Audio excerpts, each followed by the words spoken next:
That sounds good. Okay, we're going to do our traditional moment of silence. Still a lot of stuff going on, and we have a lot to be thankful for, but at the same time, with the latest decision to shut down because of the rising number of cases, we need to make sure that we hope and pray that people will do the right thing. So let's do a moment of silence.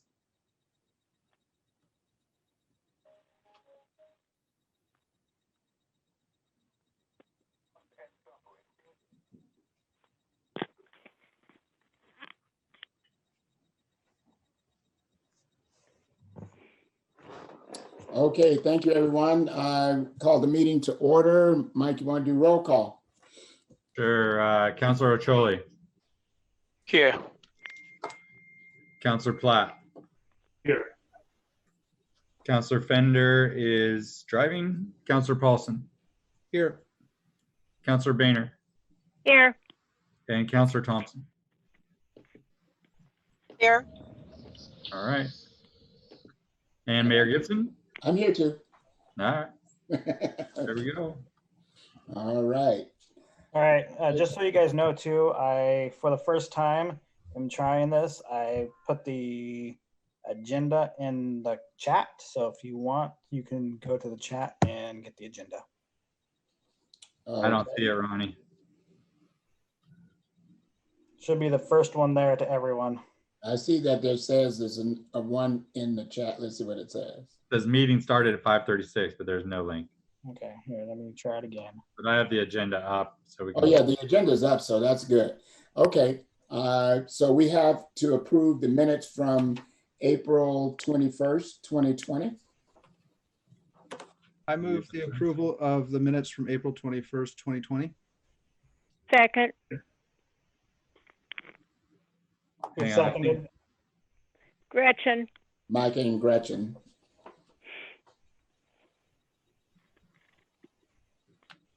All right. Now, is Councilor Dirksen on? Is he here? He is not. He was So, present. Ronnie, if you can watch the window, I'm watching it. okay, because I can't add people in while I'm sharing my screen. Right, I'm watching it. I don't see him here. So do we want to move on and do open forum? Sure. Okay. Moving on to item number 5, open forum. We welcome public comment at this time. The council will be happy to receive your comments pertaining to items on the agenda, including questions, suggestions, complaints, and items for the future. Each person's time will be limited to 3 minutes.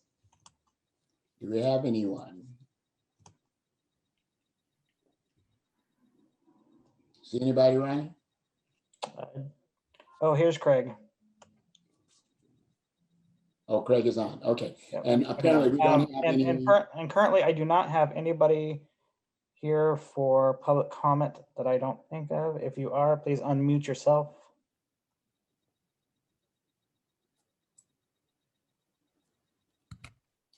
Okay, we can close that. No one appears to be on to who wants to make comment. We can go ahead and back. Okay, is Craig on? Yes. Can we hold off on a second before we go any further? I know we had a motion in a second, but did we ever take a vote on the minutes? No. No, we did not. So let's go ahead and get a vote on those minutes, please.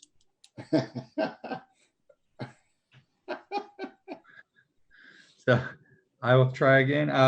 Councilor Platt, for the minutes of April 1st. Yes.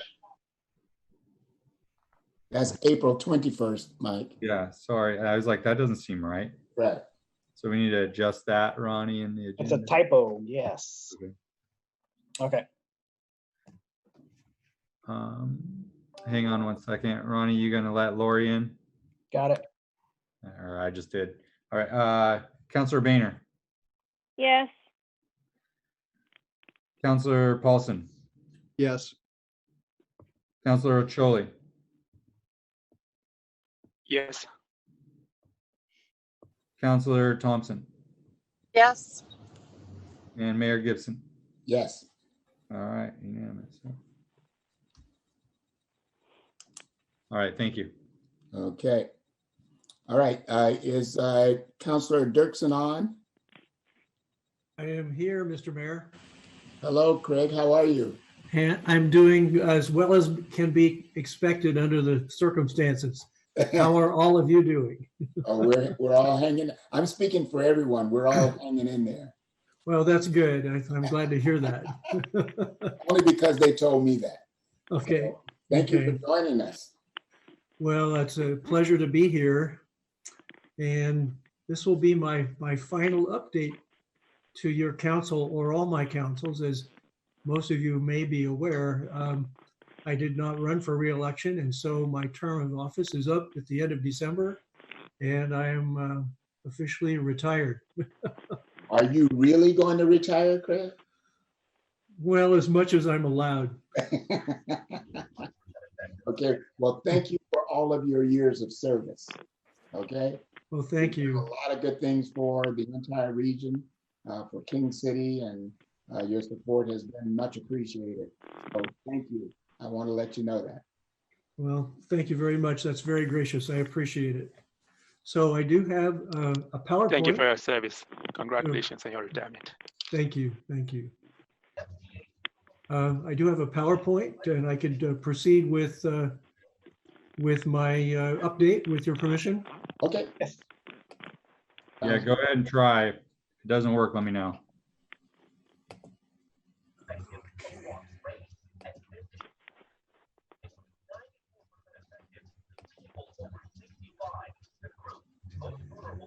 Share.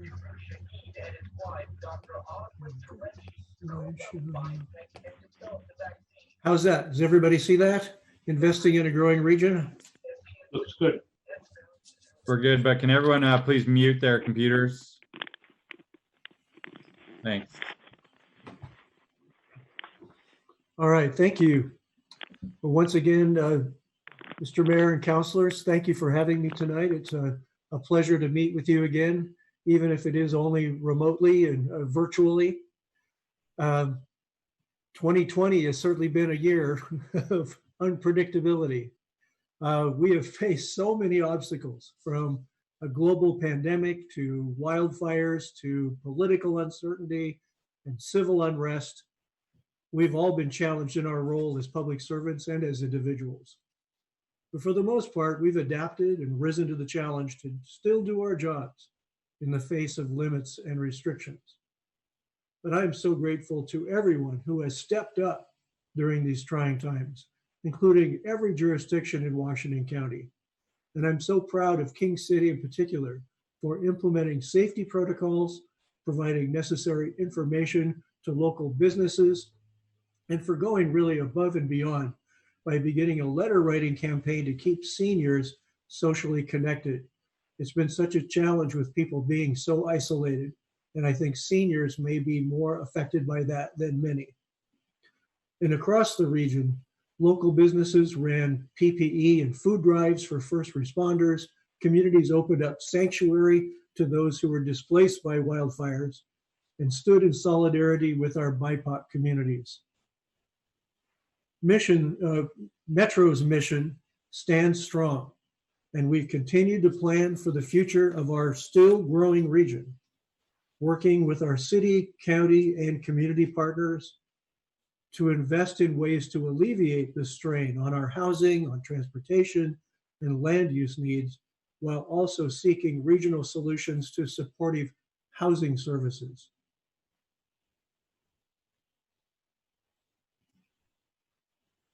Five times over the last 2 decades, voters have continued to support investments that protect water, natural areas, wildlife habitat, and expanding our access to nature. Our staff continues to refine the $475 million Parks and Nature Bond renewal that was passed by voters in 2019. which is centered on racial equity, community engagement, and climate resilience. We are currently recruiting for community members to be on the new Bond Oversight Committee. Please help us spread the word to your community members. The application deadline has actually been extended. It's now open until November 23rd, so there's still time. Those interested can visit our Metro website for more details on how to apply. But in the short term, the Metro Council is working to target bond investments that benefit the communities that are most impacted by this pandemic, while expediting the capital grants program and the new participatory grant-making pilot program. For the local share money, staff is currently working on a handbook for our 27 local park providers, including King City, to help guide the work of identifying priority parks and nature projects in your communities. We will be reviewing the draft handbook with our partners pretty soon, so that park providers may begin identifying and submitting priority projects for those local share dollars. This region has been facing an affordable housing crisis for years, but 2020 has really highlighted the importance of our investments in housing. A heartfelt thank you to the voters of this region who passed the 2018 Affordable Housing Bond and also the 2020 Supportive Housing Services Measure. In total, there are 17 affordable housing projects currently underway in the region, with funds committed from that 2018 Affordable Housing Bond. And in fact, our partners are moving so fast with these projects that the figures in your packet may already be outdated, but they are up to date in my slides today. As I prepare to retire from elected office, it's with great pleasure that I'm able to say that my district, District 3, currently leads the region in the most projects under the 2018 Affordable Housing Bond.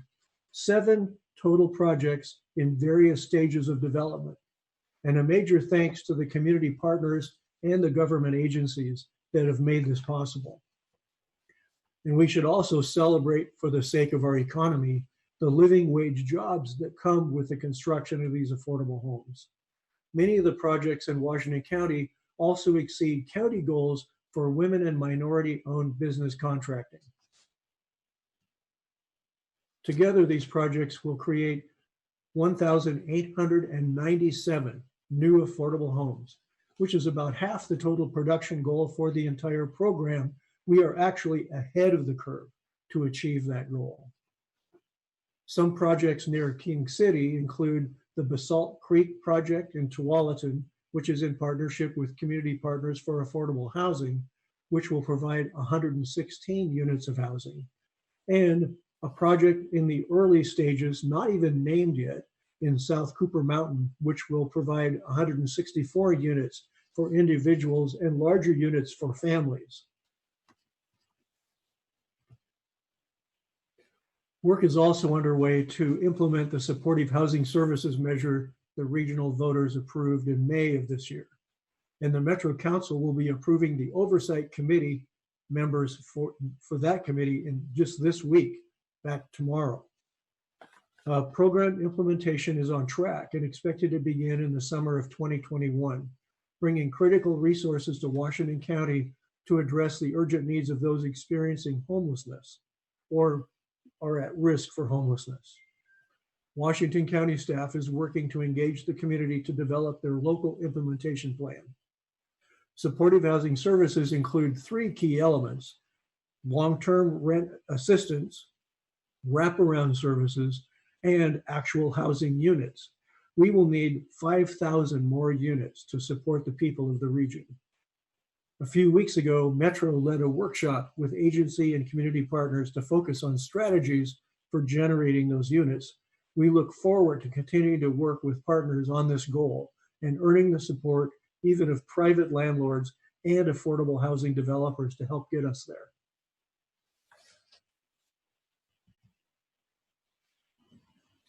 Metro continues to make progress on the regional waste plan as a blueprint for achieving the community vision that addresses challenges to our garbage and recycling system. This includes continuing to advocate at the state for more producer responsibility, including household hazardous waste, plastics packaging, and mattresses. Fun fact, 85% of your old mattress can be recycled if it's done properly. Metro is also continuing our engagement work on a possible new state-of-the-art center for collecting waste and recycling for the first time on the west side in Cornelius. And a survey is currently available on our website for residents to weigh in on that idea. Well, I have to say that I'm extremely disappointed that the Get Moving 2020 measure did not pass this year. But I want to thank the region's voters for considering that measure. But Metro is still committed to our vision of improving the region's transportation system to benefit everyone, including communities of color, low-income residents, and businesses as well. And while the outcome of this election might give us the opportunity to better tailor our approach to better meet community needs, we continue to need a complete transportation system that's safe and reliable, regardless of your travel mode choice. Even as I leave office after 20 years, I'll still be around, and I look forward to seeing the community continue to come together on this issue. So we've accomplished, in spite of things, we've accomplished so much in 2020, thanks to the tremendous work of our Metro staff and also all of our community and jurisdictional partners like yourselves. And I'm encouraged by the progress we've made in advancing our regional goals, and I look forward to the possibilities for years to come. It's been a pleasure working with you all and serving District 3 for the past 8 years. And I would be happy to answer any questions that you might have. Thank you, Craig. I appreciate it very much. A couple of things. Could you go back to the... Oh, sorry. Oh, that's okay. The slide that talks to the recycling planting. Sure, I'll go back to that. Hang on.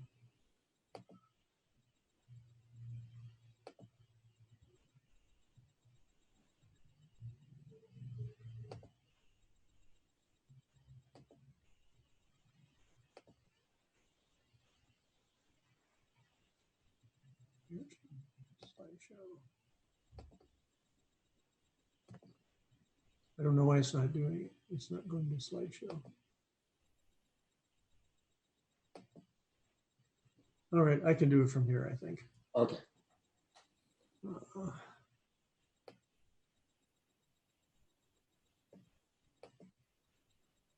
Yes.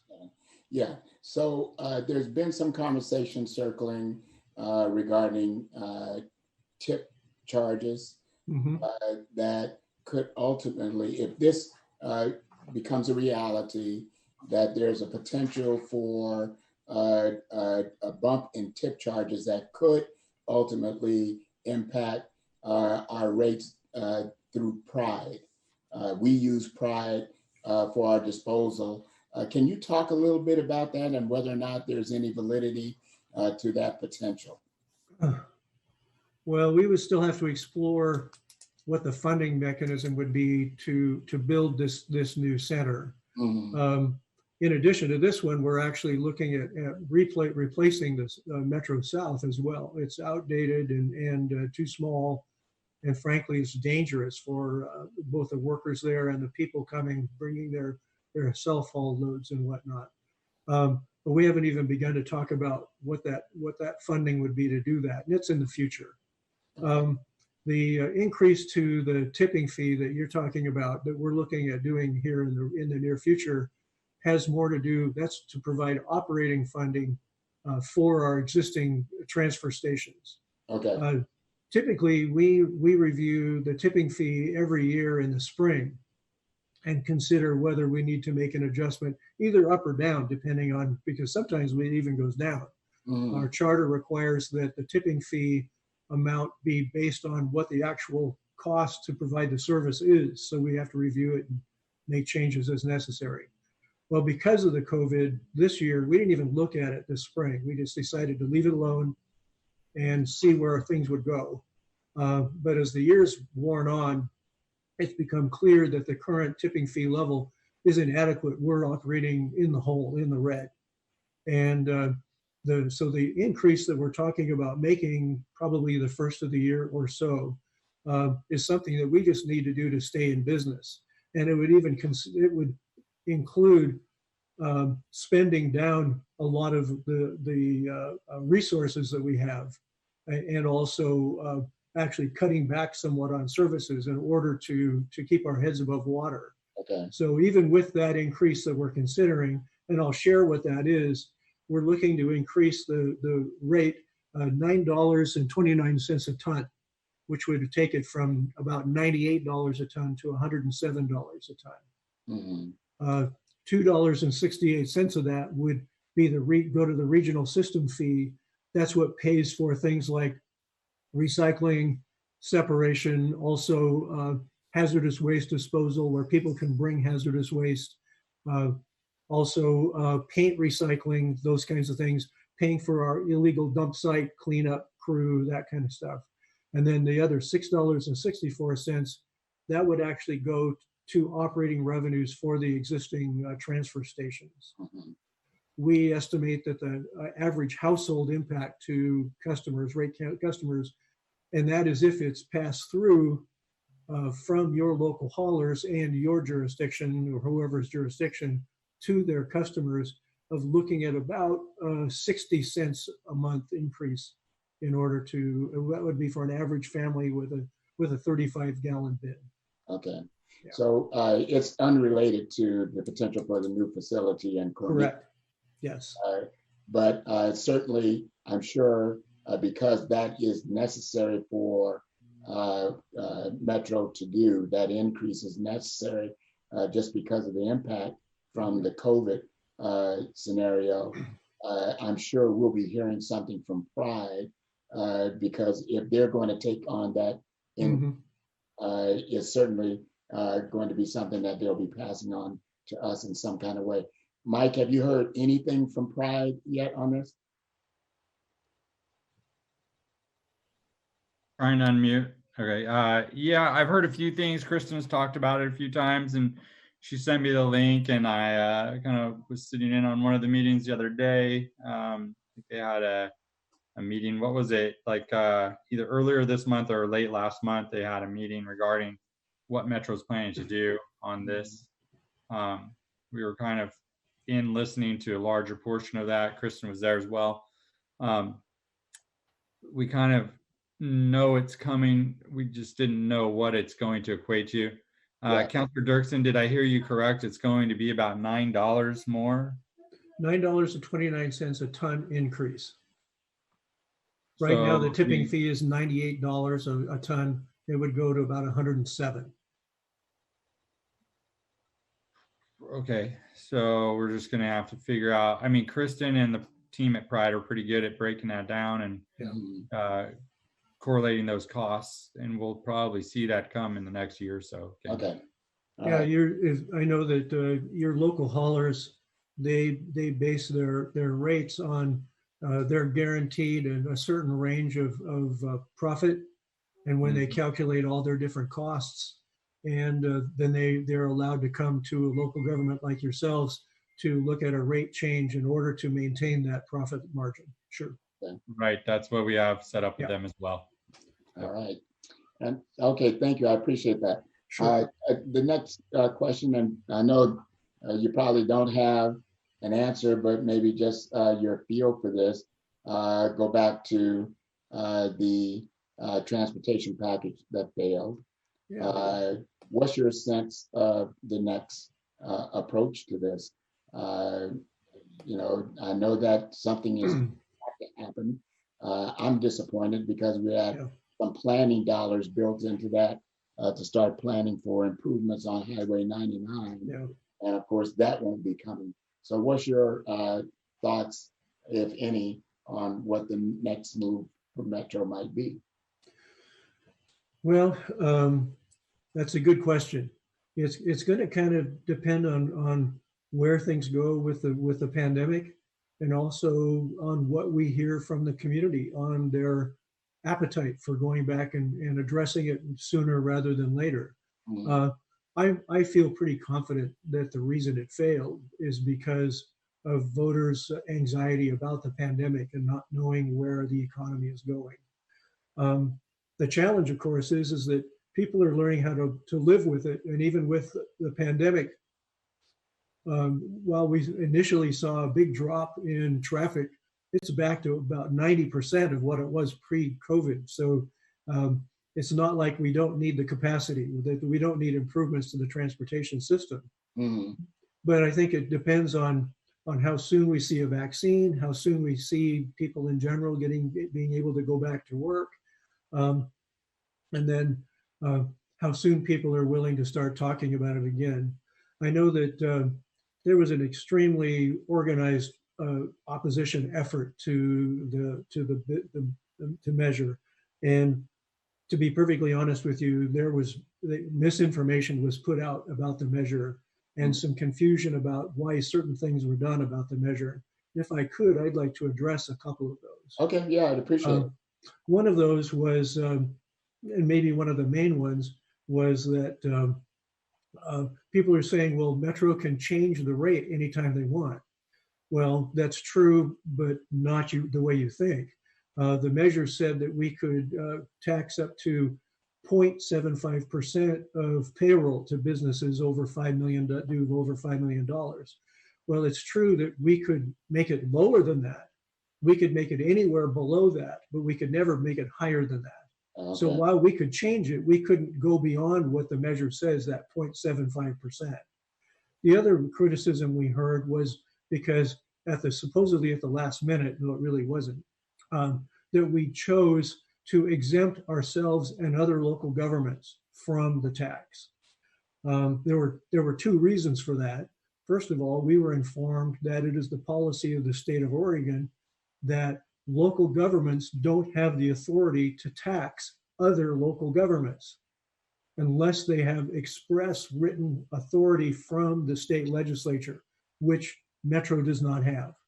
So if we had not exempted local governments, we almost certainly would have been taken to court over that issue and probably would have lost. Mm-hmm. Second of all, the reason the state says that is because, and it makes logical sense, taxing other government entities essentially means government is taking money out of one pocket and just putting it in the other.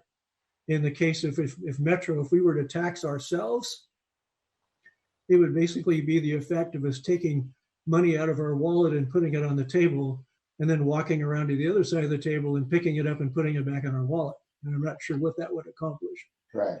And when it comes to cities, school districts, things like that, do people really want the tax money they pay into those jurisdictions and those entities to then be redirected to Metro for our transportation measure, rather than you or school districts or whatever using that tax money for which it's supposed to be used? Right. Okay. Well, you know, I know that something is going to have to happen. We're going to have to find some dollars to repair and improve these major corridors and you know, do the safety upgrades that are really necessary. Just one final question, has there been any conversation at all about a package that might not include the light rail piece, but to focus just on those congested and unsafe roadways? That conversation has not taken place. Okay, all right. I appreciate that's another misunderstanding. A lot of people said, well, all this is a light rail line. And the fact is that the money for the Southwest Corridor light rail line was less than 20% of the total package of the projects in that measure. Okay. All right. Well, you can take your screen down, and if anybody else has any questions up for you, please.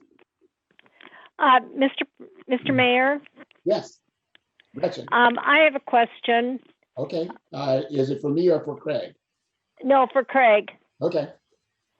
Craig, Yes. I have another. This is Gretchen Biener. I have a question relating to the tax measure. I was really disappointed. I worked on MPAC on that plan before it came to the Metro Council. I have to criticize the promotion that was done by Metro. I think it was very poor, and it really impacted, I think, the whole approach of the measure. And I hope that you will take that information back to the council and get some input from MPAC and JPAC about how it can be better presented to the voters. Mhm. Because we need that light rail money. We need the money that's, you know, for planning 99, et cetera. Yeah.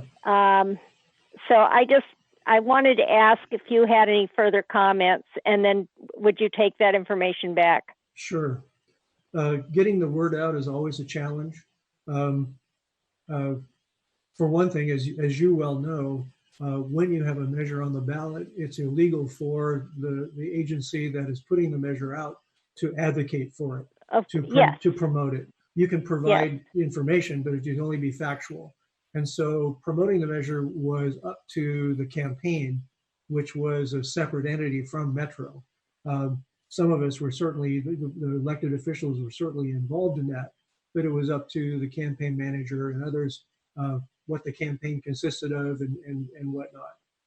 Yeah, I've heard from several people that there just wasn't very much information out there about it. And I found out that there are a lot of people who don't know about the information that is out there. I know a lot of people, I would even say, well, did you read about it in the voters pamphlet? And they said, well, all it was just saying on the ballot, this is ask this question. I go like, did you read the voters pamphlet? And they don't know what that is, and which is surprising. Yes. And most people aren't aware that when the things like this are on the ballot, you can go to our Metro website and find out all the information that you would ever want and more about the measure. And then, of course, the campaign themselves have a website. But people during an election cycle, people are so flooded with information that it's challenging how to get the word out, factual information about what your measure really means. But yeah, as you know, you and I have had this conversation before in the past, and that how do you get the word out to the voters, and how do you hear from the voters as well, is such a challenge. And I'm always encouraging, if anyone has a better idea on how to do that, I'm happy to hear it.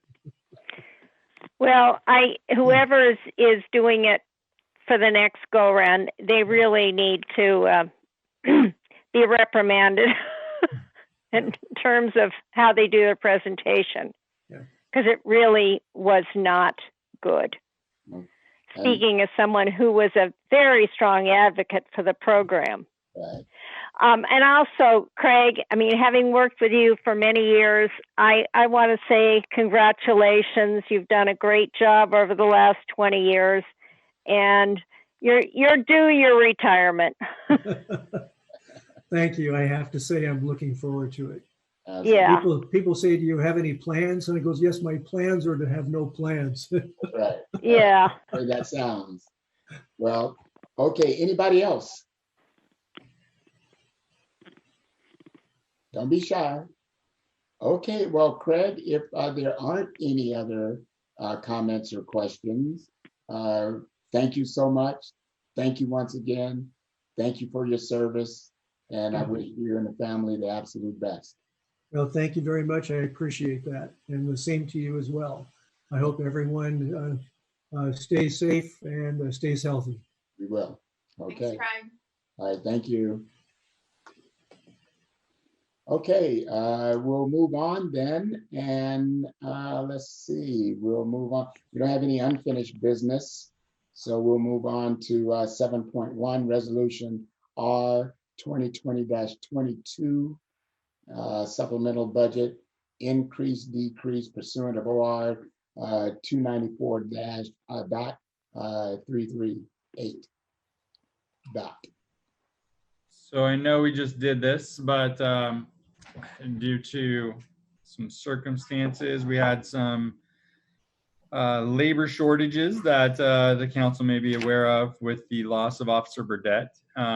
So we have some extra revenues there that we had to repurpose. We reestablished the Employee Appreciation Fund from last year, and we corrected a few of the salary overages that you see from the lack of personnel. And we've replaced those. Ronnie, can you scroll down? Well, I guess this kind of gives us a nice summary of what we have. We also had a beginning fund balance increase that gave us a significantly larger beginning fund balance. So as we do some of the adjustments, we adjusted for that last time a little bit. We also had some others in the street fund. One of the things that I want the council to be cognizant of is the Bexley Road project.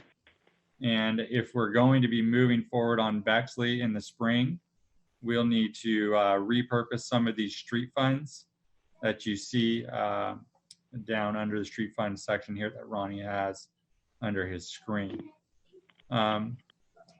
Let's see, there was, if you recall back to last month, there was an error under the court clerk, an $11,000 overage in that. We've adjusted that down in this segment and repurposed that as well. In the end, what you see is, Ronnie, can you scroll down to some of the details? It turned out that the agenda packet that I had was kind of older one and didn't have the right stuff. So kind of going off what Ronnie has here online.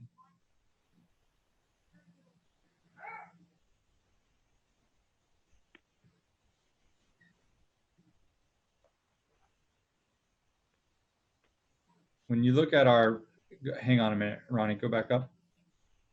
When you look at our bottom line here for, okay, so expenditures, things of that nature, you'll see the budget adjust is where we were at with the supplemental budget previously.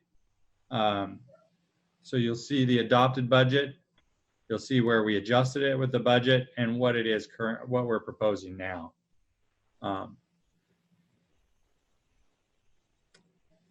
So you'll see that 11,800 out of the court clerk. That was an error. We've repurposed that.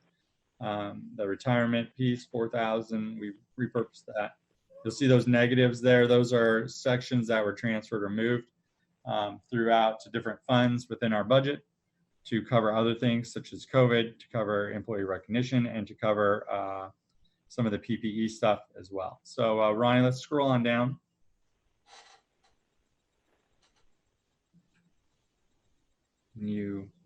Thank you, sir. I was going to say I'd have to lay on my side to read that one, Adam. As you'll see, like the we had in the first supplemental, we had bumped up the personnel costs to the 592, but after reviewing everything that we had, we were actually able to get back to our original budget because that was an error that we had put in there in the last months. So we've adjusted that back, so we should be square now. And go ahead, Ronnie. Is this the last page that Mira has provided? Or did she give a total breakdown? Yeah, it's last page. Ultimately, our contingency fund actually increases. Our funds for reserve for future spending also increase. The beginning fund balance carryover from last year is a positive to what we had. So that, the additional funds that we've had from Oregon Liquor and or Oregon Alcohol and Tobacco licensing fees is up as well. Hotel fees are down, passport fees are down, court fees are down, but we've made up for it in other areas. So we are asking for a resolution. Ronnie, can you scroll back up a little bit? I think it's up.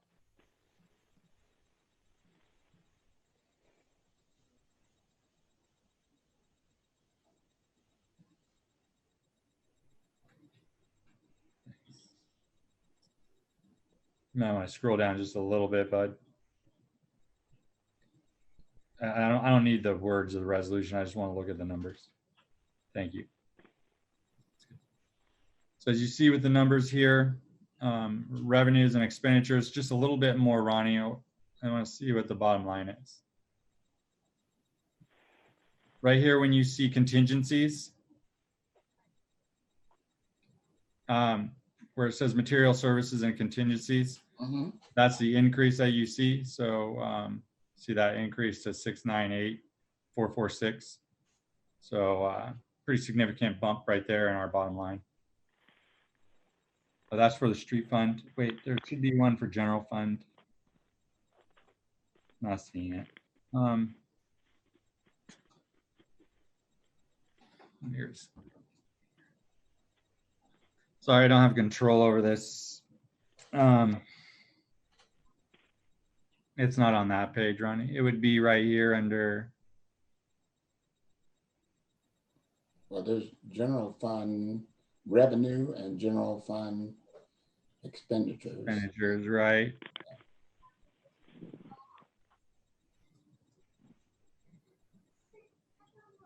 All right. Well, when I last sat down with Mayor to go over the numbers, it looked like it added to our contingency, both in the street fund as well as in the general fund.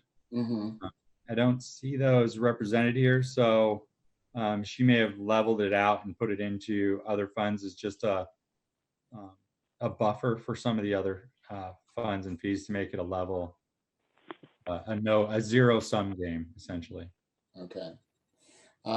So when we get that information, it'd probably be a good idea for us. Maybe you guys can just send us all an email and just show the clarification. Yeah, I'm sorry it's not there. Okay. It might have been on her other form, Mike, that she uses. Yeah, I mean, and I asked her to include it, but oh well, we'll straighten it out. We'll get it out to you. Okay. All right. Go ahead. Sorry, go ahead.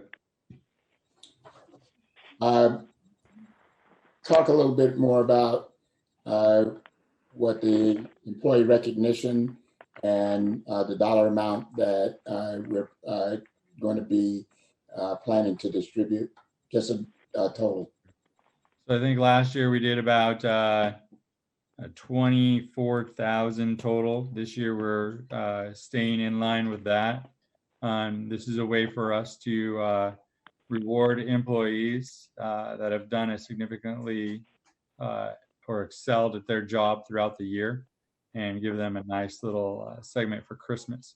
Typically, we do a Christmas dinner where we bring in everybody and host that meeting, or not necessarily a meeting, but a gathering. Due to COVID, we can't do that this year, and so we've repurposed those funds to give the employees a little bit of a bump right before Christmas. So, and I fully support this idea. Mike and I talked about it a week or so ago. And, you know, I'm just thinking about the staff and the things that this staff has had to go through in order to keep our business moving. If any year, every year is challenging. Last year was challenging because they were working out of trailers and doing the things that needed to be done in order to remodel City Hall. Now we have City Hall remodeled and we don't get a chance to use it very much. And the employees are working staggered schedules and dealing with contact with the public and all those things. And they are to be commended for the work that they've been doing, keeping us afloat. And if any year is important for the kind of recognition that we're talking about doing, this year kind of rises to the top, in my opinion. But I certainly want to hear from any of the rest of you if you have any questions or concerns about this. Yeah, we initially cut it because we thought that we would be at 11 to 12 employees, which was going to max us out And our projections, we projected a lot less starting fund balances than what actually came to fruition. So it was kind of a nice surprise that we had some excess funds, and we talked to the mayor about it, and this is what asked us to do. Questions or concerns? Comments? You guys are very quiet tonight.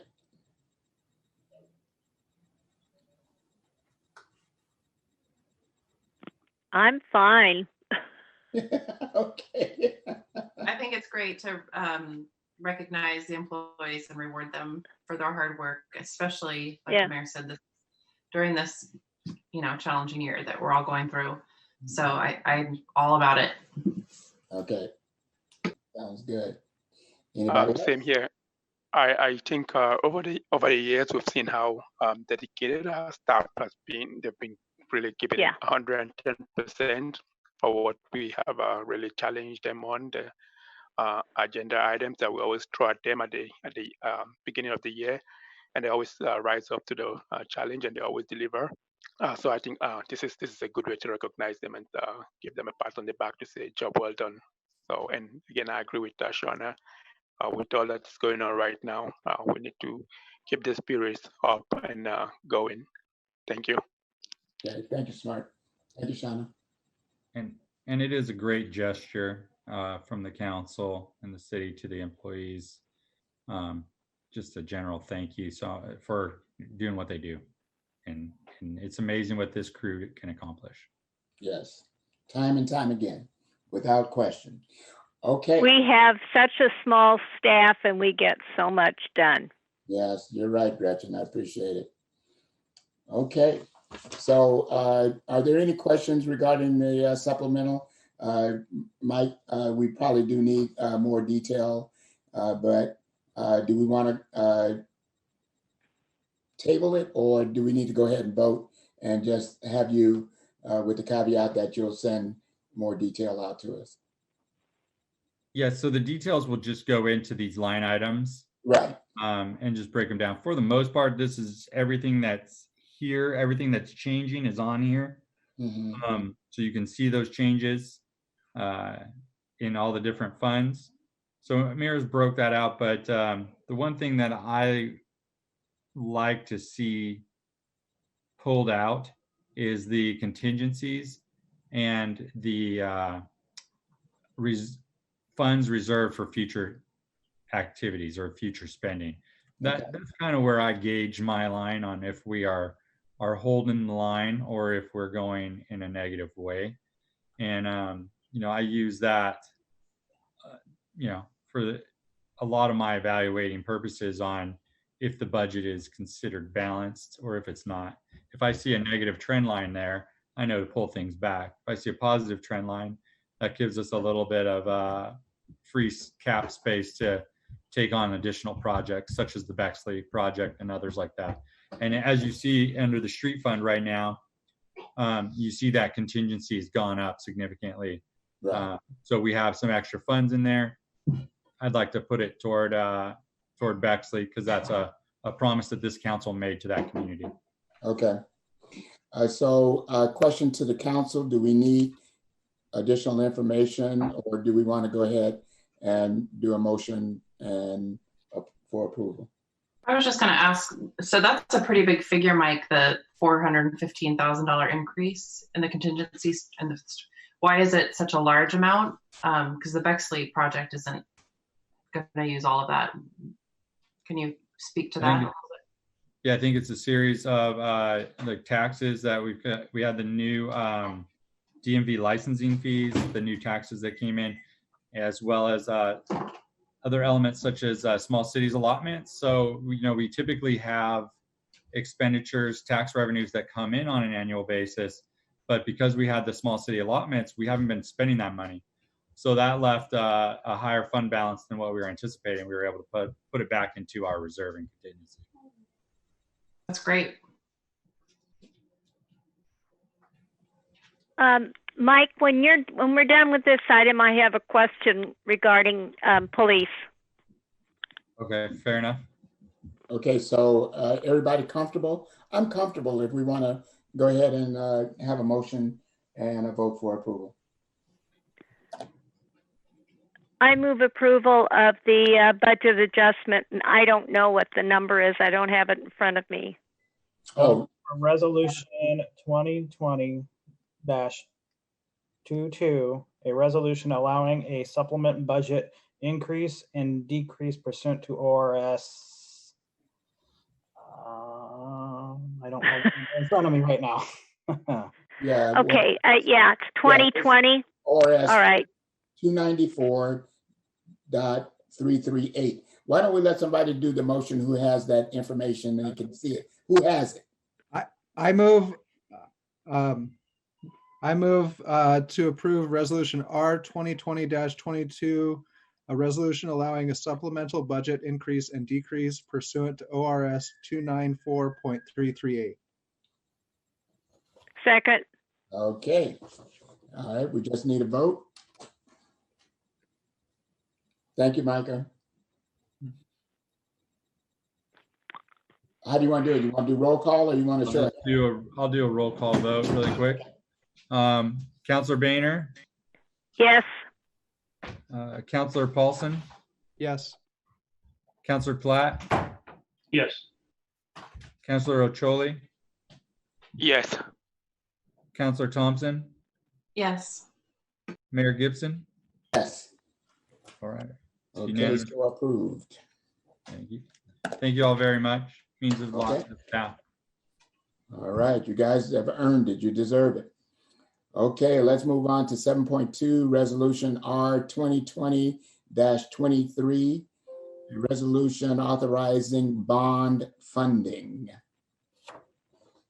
So I will explain this. This is our loan that we pulled out for City Hall. And so what happens is they give us a loan and loan terms, and then they put our loan out to the bond market and sell it. So this is a resolution allowing them to do so and move forward with our agreement. So the agreement that we have currently with Business Oregon is just a temporary agreement until the loan is finalized and they can sell it on the bond market. So this is a loan authorizing us to do so. Does it change anything that we end up having to pay? It just gives us time to pay it off unless we want to pay it off completely right now. Okay, We could do that, but it would drop our contingencies to almost nothing. okay, well, we don't want to do that. So the interest rate that we got, that wonderful, what was it, 2 point something or other? Yeah, that's a hold. I imagine it's going to be, it might adjust a little bit due to the current bond rates, but Okay, it shouldn't adjust that much. It should Right. be still in that 2.75 to 3.1 range. okay. Still sounds like a great deal we got. Yeah, it really is. And then, you know, we have an extended time period to pay it off if we want to. I think it's always been our goal to try to pay this off in 10 to 15 years. That's right. But I think we have up to 20 or 30 years with the bond. So Okay, we just can't pay it off faster than 10 years. right. So if we go to the bond, we can wait 10 years in 1 month, but we have to go past the 10 years. Okay. All right, any questions or concerns? Comments from the council?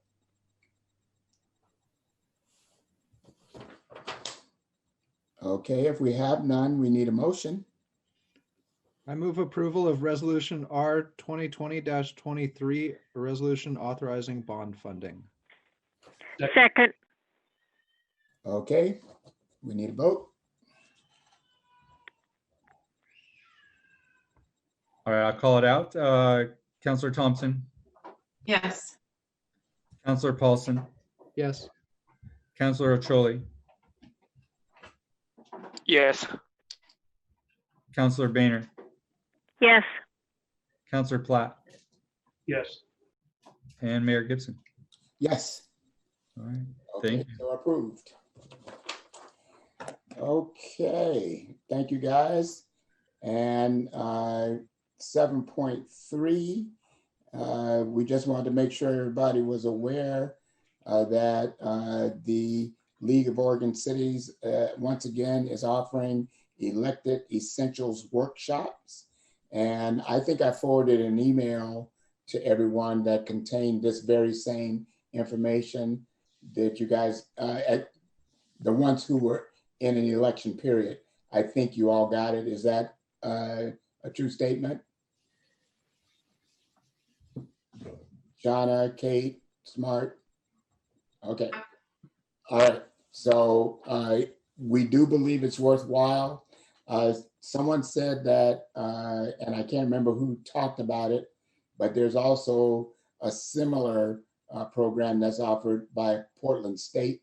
I don't have that information in front of me, but there is another opportunity, and I will get that information to you guys as soon as I can. So with that being said, we might as well talk about the election results as they stand today. I've been checking it on a daily basis, and over the last 4 days, the numbers have not changed. So we know basically, unfortunately, we have 3 positions and 4 candidates, and the top 3 vote getters are in fact Kate, Smart, and Shauna. And unfortunately, Gretchen was the 4th position. And I don't think these numbers are going to change. Ronnie, when is the certification date? Is Ronnie still there? It's usually around the 24th. 24th of November? Somewhere around there, during that week. Okay, of November. Of November, yeah. Okay, so with that being said, I just want to say to Gretchen, first of all, you know, that I just have total respect for everything that you've done. You've been a public servant for many, many years. You have worked your tail off for King City to give us everything we need and then some. And I have the greatest respect for everything that you've done, and I appreciate everything that you have done for us and the region for many, many, many years. So I want you to know that. And then for the successful vote getters, Shauna, Kate, and Smart, congratulations to you guys. You know, this is the way it's supposed to work. It is the residents' votes, and for whatever reason and why they vote, you know, is really something that I respect and I appreciate. It was a great turnout, and we're not going to be in a situation like we're dealing with Washington, D.C., where a person refuses to accept the results. So bottom line, congratulations. I appreciate it. And Gretchen, I thank you for everything that you have done for us.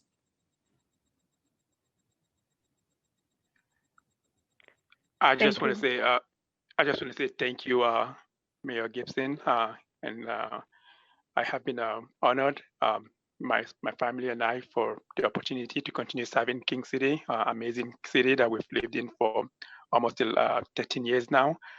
And I look forward to the opportunity to continue working with this great team that we have and deliver the services that we kind of step forward to say we will do.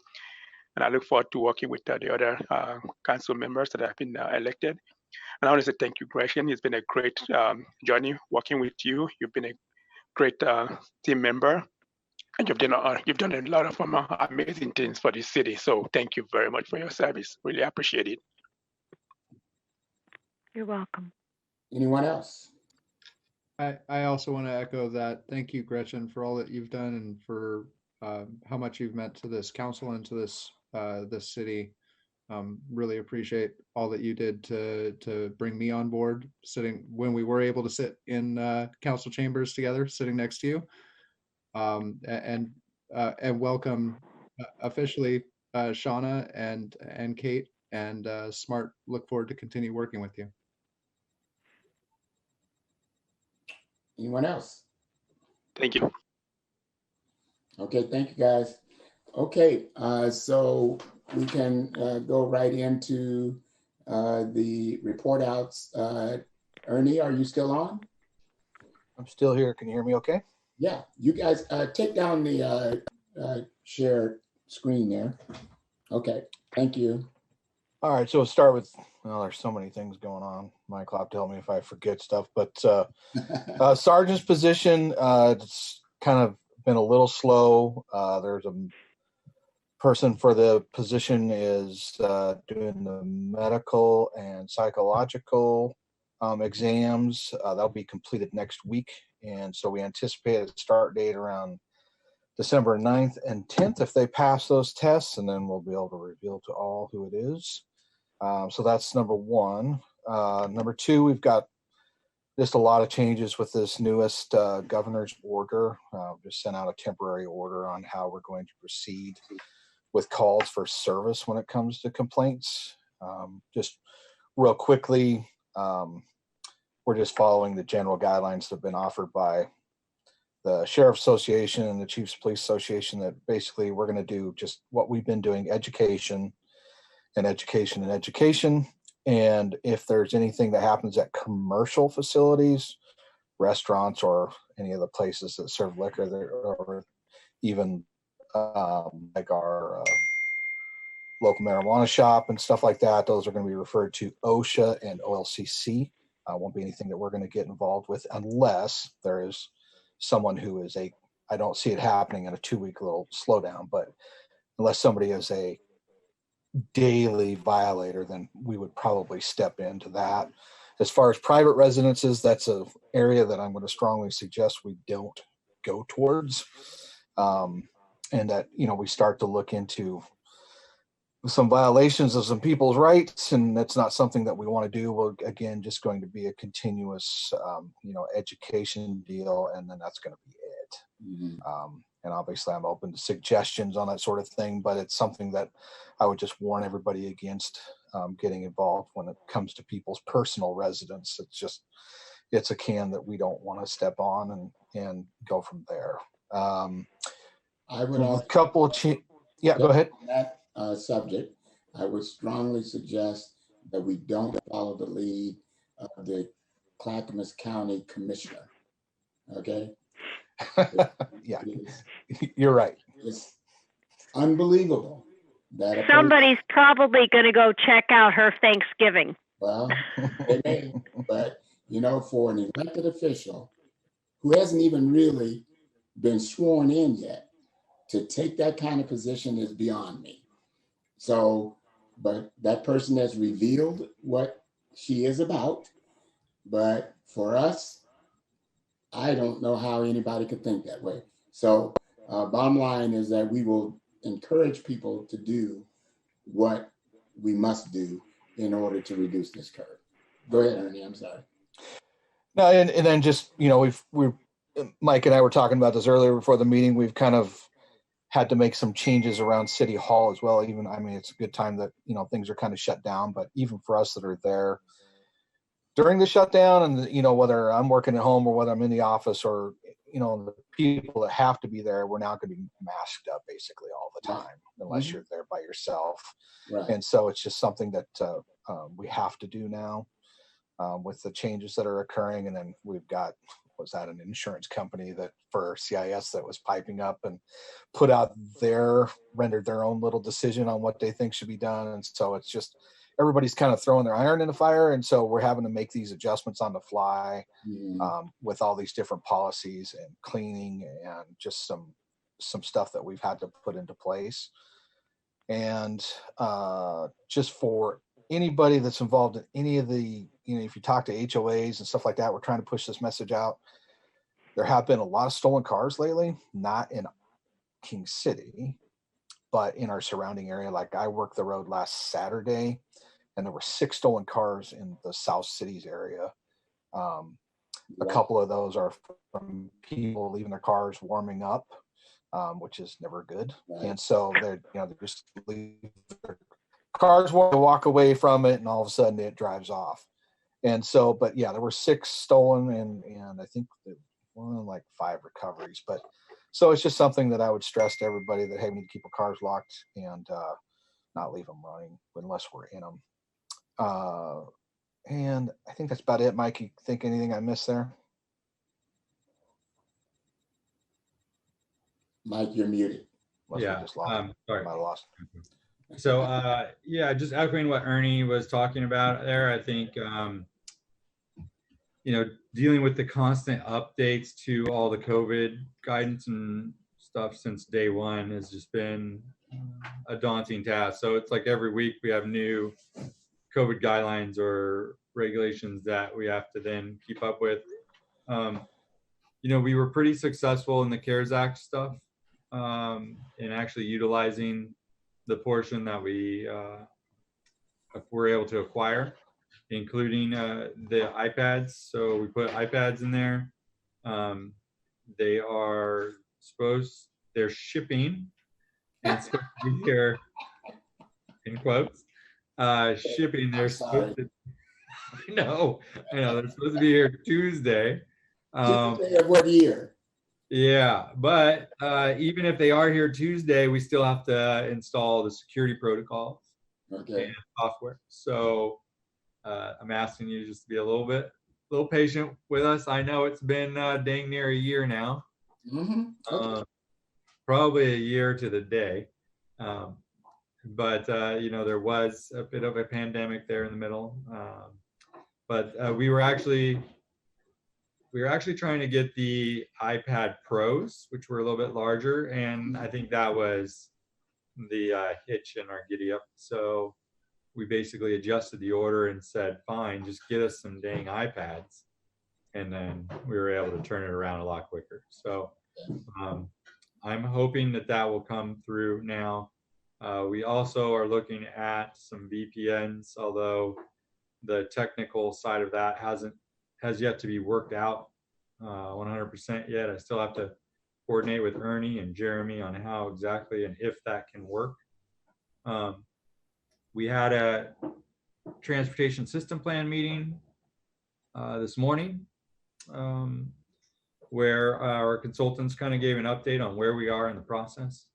I think that went pretty well. To be honest, we had some folks on there, and I think most people walked away from that meeting feeling like, oh, you aren't putting the road in tomorrow, and you are actually listening to what we were saying. So, and I think that's good because we are doing our best to be considerate to the voices and concerns of our community, and we are striving to make sure what we enact or what we do right. That's not always easy. It doesn't always come through as we want, but there's a long process ahead of us, and we're a long ways from the finish line. So I think patience is the name of the game right now, and we'll continue to preach that until we actually have something substantial to share. Okay, and along those lines, Mike, I think something that's been working pretty well, you guys are receiving these emails too. You're on their mailing list. And if you don't mind, it's been pretty effective to forward it to us to make sure that we know you got it. And then Mike and I have been reaching out to these people and letting them know that we really want to focus on the transportation system plan. I know that Shauna has received some and forwarded to us, and so has Kate, and so on. So that way the messaging can be pretty consistent. I have also, when I know that there's a phone number, I have called each of those individuals and had a phone conversation with them. And I think they appreciate that too, is that I'm not avoiding them. I just want them to know what we're doing and what my perspectives are on this and understand their concern, but to drive them toward the process. And I think that's been effective too. If I get an email and I don't have a phone number, I will send them an email and say, if you feel comfortable having a conversation with me, here is my phone number and give me a call. So I want people to know that we're being transparent on this, that we can have a conversation about these kind of things and not just rely on posting something via email or Nextdoor and those kinds of things. So anybody have a concern or a different perspective on that approach? I have a question. Would it be possible, or is it even a good idea to have some sort of like a form letter or like a pre-written response when we do receive these emails from residents that we can send them that basically says, you know, thank you for reaching out. This is where we are in the process. If you have further questions, I'm going to direct you to so-and-so, something like that, because I feel like I don't really know exactly what to say. And so I thank them for reaching out, but then I forward it to you guys, to Mike and the mayor. Well, I noticed that when we get that information, Shauna, we end up forwarding it to our public outreach consultants who basically consolidate that information, develop the report, and summarize what all those comments and feedback correlates to.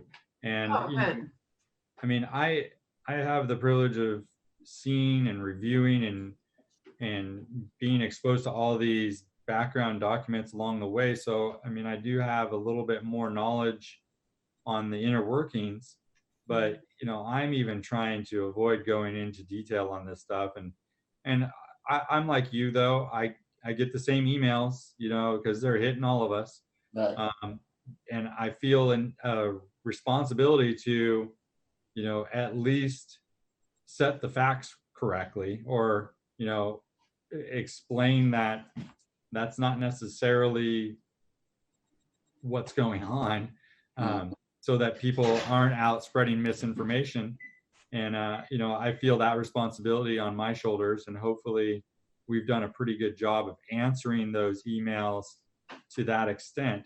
But each one of those emails, when we spend an hour, half an hour, 15 minutes responding, you know, it's not the proper forum.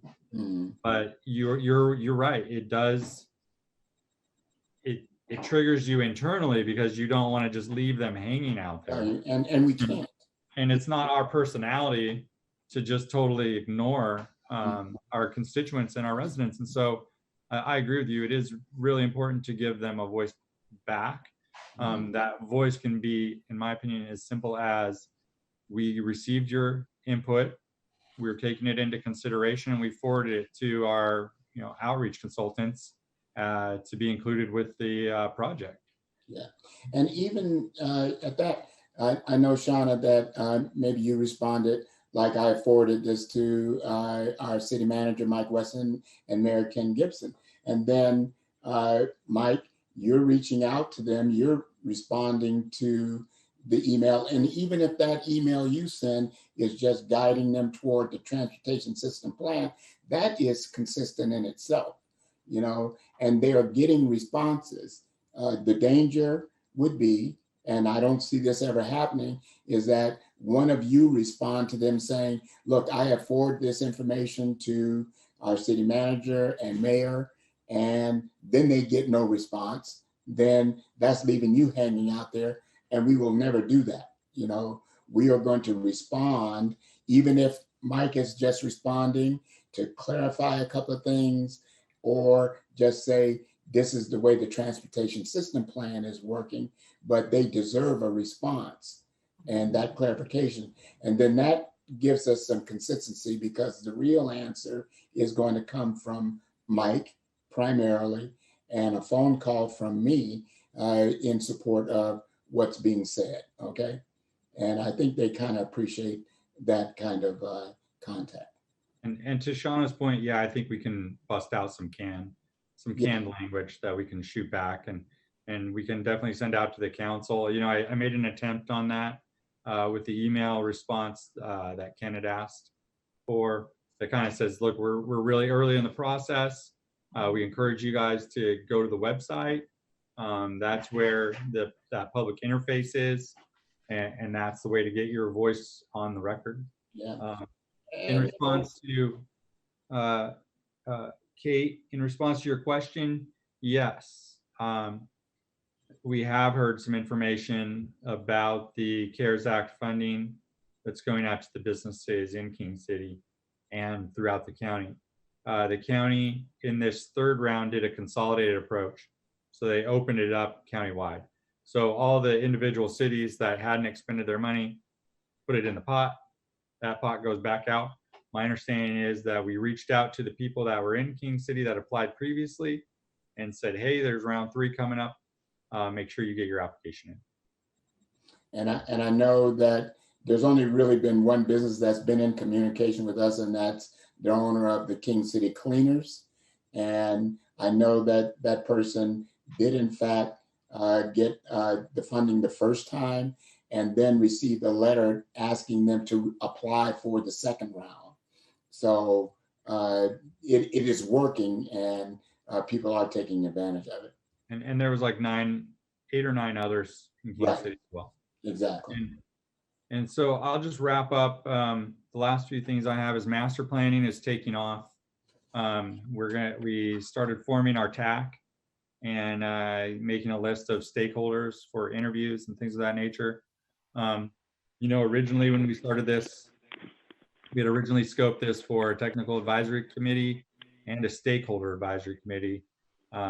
Through the process, the stakeholder advisory committee ended up getting cut out due to budgets here and there. So what we have slated are stakeholder interviews and tabling events and open houses. With COVID, open houses are difficult and challenging. We're doing the best we can on digital platforms. Last thing I want to say before I go is Gretchen, it's been a pleasure working with you. I wish you the best in your future endeavors there. Thank you for all you've done for the city. Countless hours put in with Metro and League of Oregon Cities and National League of Cities and everything. The staff and I personally, we really appreciate it, and I appreciate all your contributions. So thank you. Mr. Mayor, I had a question for Mike. Okay. My question is, where are we on hiring replacement officer? Ernie covered this a little bit earlier. What we are doing, we're kind of moving the timeline up a bit. We're looking to fill a sergeant's position. We weren't going to fill the sergeant's position until we were actually started annexing the areas over to the west.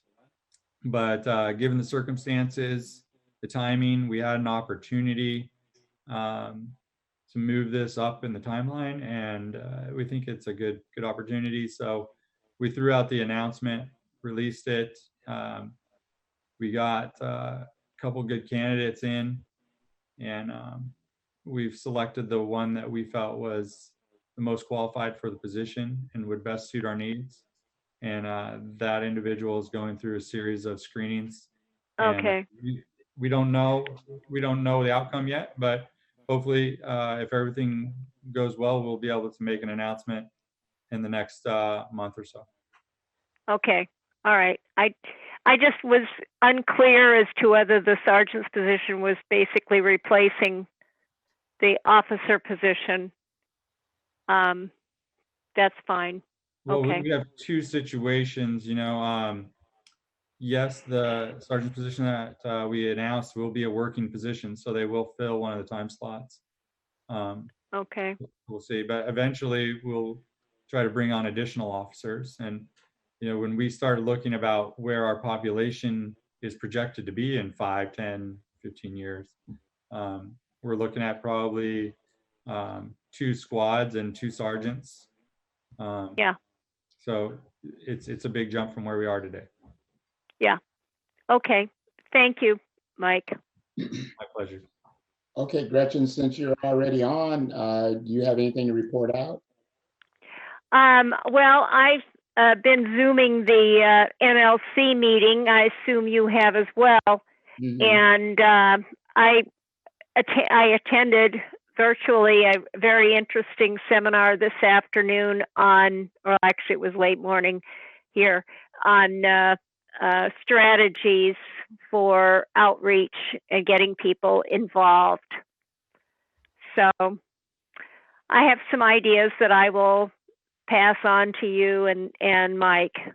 Okay. I appreciate that very much. Anything else? Nope.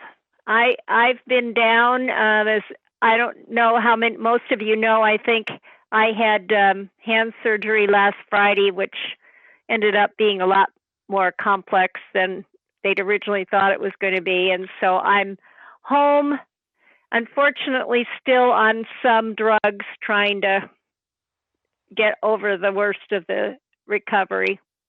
Okay, well, you sound amazingly coherent, even though you're on those drugs.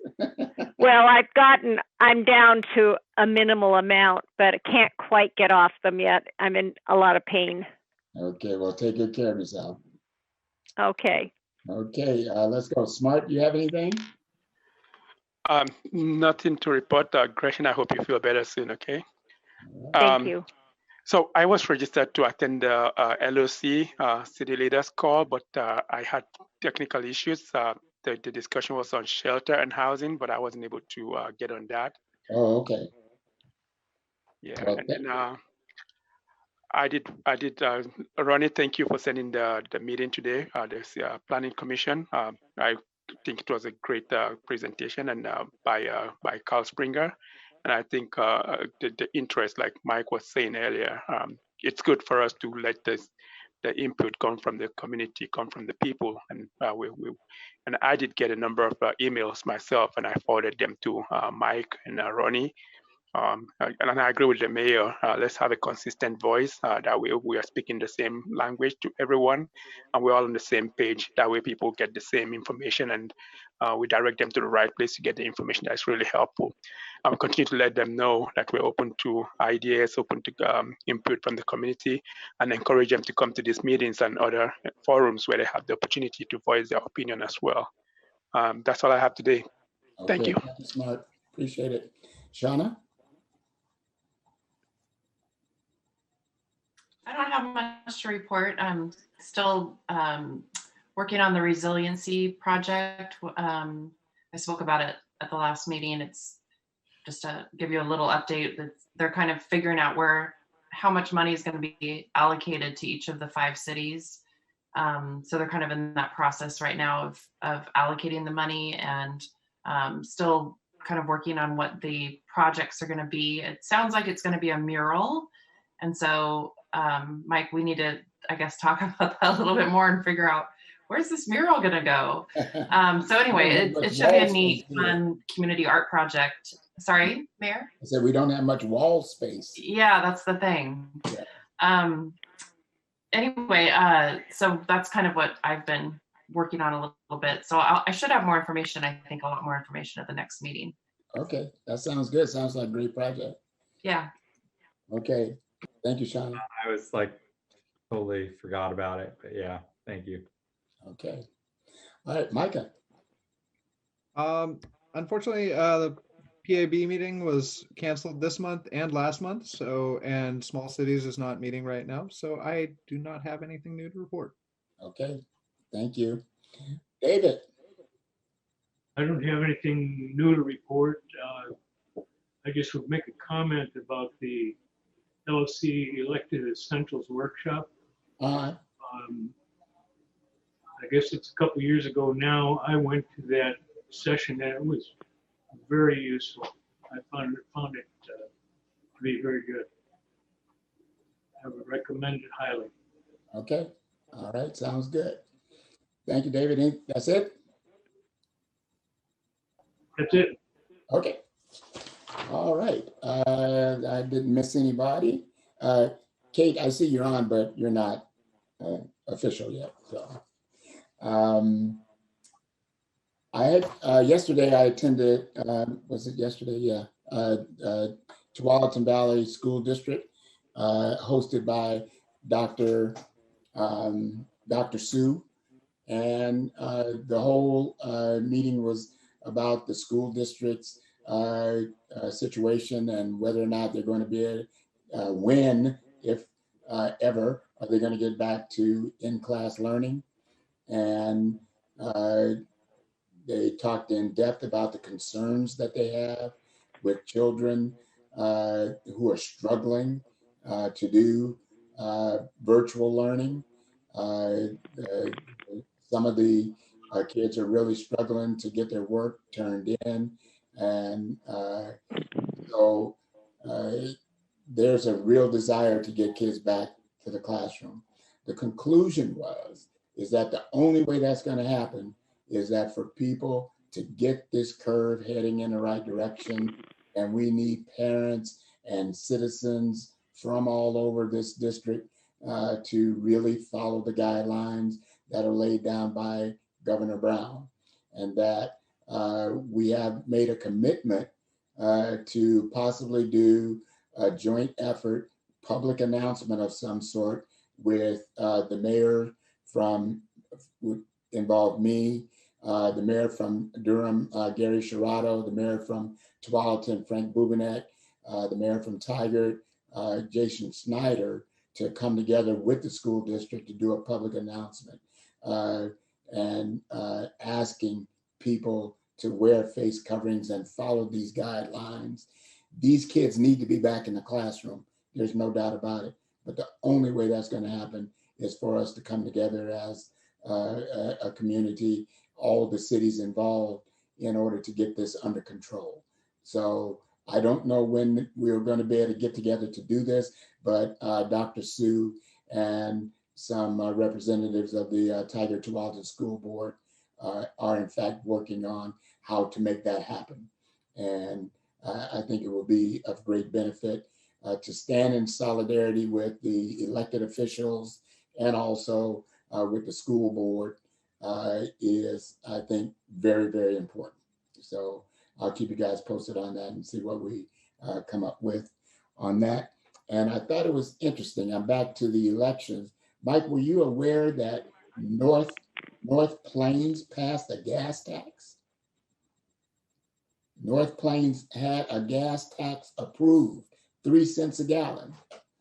So that's pretty exciting stuff, you know, especially during the time frame that it was on the ballot for them. And that encourages me that maybe it's in our future to be able to try another shot at this. So we'll see how it goes. But yeah, Terry Linehan, who is the mayor of North Plains, was very excited about that gas tax passing in North Plains. So, and do we have an update on the grant for repairing our park walking paths? What's the status of that? So I need to get back to them. It appears that the portion that's for recreation only probably won't make the grade, but I still have to get final acknowledgement from, I think it was Andy on that. But we should still be able to do the improved pathway, the asphalt around the side there. But yeah, I was kind of surprised that they wouldn't allow us to address the safety concerns or creek crossings on that portion. Really? I'm not sure though yet. I still need to get some clarification. Okay. All right. Well, I'm hoping that we can make that happen. So even if we just get the chance to repair the existing situation where the roots have really caused that unsafe condition, if that's the only thing that they will accept, then that's still a positive. You know, Councilor Dirksen had mentioned those park funds through Metro as well. I mean, that might be another avenue. Yeah. We might be able to do a dual grant or something to that effect for the rest of the trail. Okay, well, let's check it out, see what we can do. I'd really like to see that get fixed. Okay, team, that's all I have. Happy Thanksgiving to everybody. And number one thing is to stay safe and really take care of you and your families, okay? You too, Mayor. Thank right. you. Thanksgiving, everyone. Thanks for Happy all you guys Thanksgiving. do. I truly appreciate it. Thanks, You guys have a everyone. good evening. Thank you. Bye, everybody. Happy Bye, everyone. Thanksgiving. Okay, Happy Thanksgiving. Thanksgiving. Take care. Happy Thanksgiving. And Mr. Mayor,